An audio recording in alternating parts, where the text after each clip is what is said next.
Oxalá não venha nunca à sublime cabeça de Deus a ideia de viajar um dia a estas paragens para certificar-se de que as pessoas que por aqui mal vivem e pior vão morrendo estão a cumprir de modo satisfatório o castigo que por ele foi aplicado no começo do mundo ao nosso primeiro pai e à nossa primeira mãe.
Pela simples e honesta curiosidade de quererem saber a razão por que tinham sido feitos. A nossa primeira mãe e o nosso primeiro pai provaram do fruto da árvore do conhecimento do bem e do mal. Não o chegaram a comer, só o morderam. Por isso estamos nós como estamos, sabendo tanto do mal e do bem tão pouco. Foram sentenciados, ela a parir com esforço e dor, ele a ganhar o pão da família com o suor do seu rosto, tendo como destino final a mesma terra donde haviam sido tirados, para nela suarem e trabalharem à vontade. Dos dois criminosos, quem veio a suportar a carga pior foi ela, e as que depois dela vieram, pois tendo de sofrer e suar tanto para parir, tiveram também de suar e sofrer trabalhando ao lado dos seus homens, que a vida não estava para a senhora ficar em casa, de perna estendida, sem outra obrigação que a de desovar de tempos em tempos, não fosse ficar o mundo deserto e depois não ter Deus em quem mandar. Contudo, e por desgraça, um outro erro nas previsões divinas não demoraria a manifestar-se. E esse, muito mais grave do que tudo quanto até aí havia acontecido. Foi o caso que, estando já a terra assaz povoada de filhos, filhos de filhos e filhos de netos da nossa primeira mãe e do nosso primeiro pai, uns quantos desses, esquecidos de que, sendo a morte de todos, a vida também o deveria ser, puseram-se a traçar uns riscos no chão, a espetar umas estacas, depois do que anunciaram que, a partir desse momento, estava proibida, palavra nova, a entrada nos terrenos que assim ficavam delimitados, sob pena de um castigo que, segundo os tempos e os costumes, poderia vir a ser de morte, ou de prisão, ou de multa, ou novamente de morte. Diziam eles que se o cordeiro veio ao mundo para ser comido pelo lobo, conforme se podia concluir da simples verificação dos fatos da vida pastoril, então é porque a natureza quer que haja servos e haja senhores, que estes mandem e aqueles obedeçam, e que tudo quanto assim não for será chamado subversão.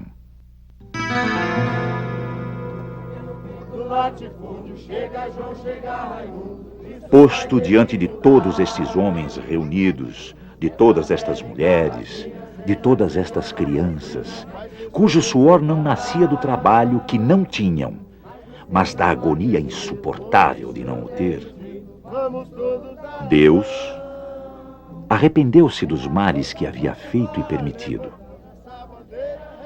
a um ponto tal que quis mudar o seu nome para um outro mais humano. Falando à multidão, anunciou: a partir de hoje, chamar-me-eis Justiça. E a multidão respondeu-lhe: justiça já nós a temos, e não nos atende. Soldados da polícia militarizada, armados de espingardas e metralhadoras, abriram fogo contra uma manifestação de camponeses que bloqueavam a estrada em ação de protesto pelo atraso dos procedimentos legais de expropriação de terras. Os 19 mortos de Eldorado dos Carajás foram mais uma gota de sangue no longo calvário que tem sido a perseguição sofrida pelos trabalhadores do campo. Uma perseguição contínua, sistemática, desapiedada, que cobre de luto a miséria dos camponeses de todos os estados do Brasil. Disse Deus: sendo assim, tomarei o nome de Direito. E a multidão tornou a responder-lhe: direito já nós o temos, e não nos conhece. Muito antes da invenção das primeiras armas de fogo, já as pedras e as foices haviam sido consideradas ilegais nas mãos daqueles que, obrigados pela necessidade a reclamar pão para comer e terra para trabalhar, encontraram pela frente a polícia militarizada do tempo, armada de espadas e lanças.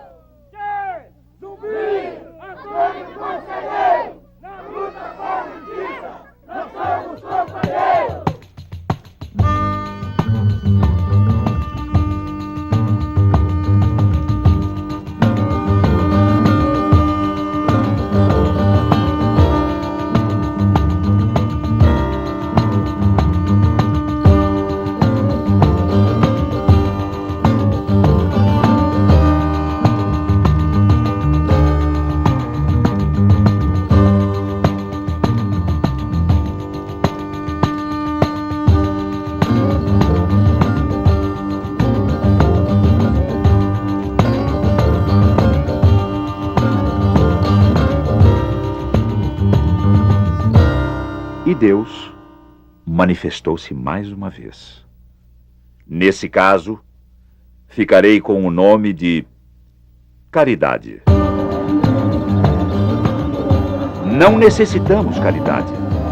O que queremos é uma justiça que se cumpra e um direito que nos respeite.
povoando dramaticamente esta paisagem, vagando entre o sonho e o desespero, existem 4.800.000 famílias de rurais sem terras.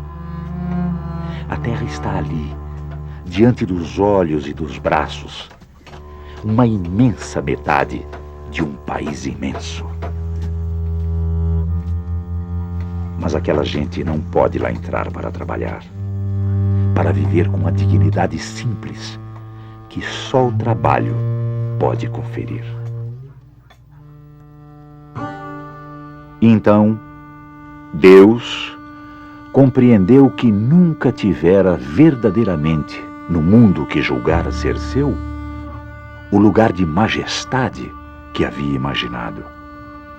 Que tudo fora afinal uma ilusão, que também ele tinha sido vítima de enganos, como aqueles de que se estavam queixando as mulheres, os homens e as crianças. E humilhado, retirou-se para a eternidade.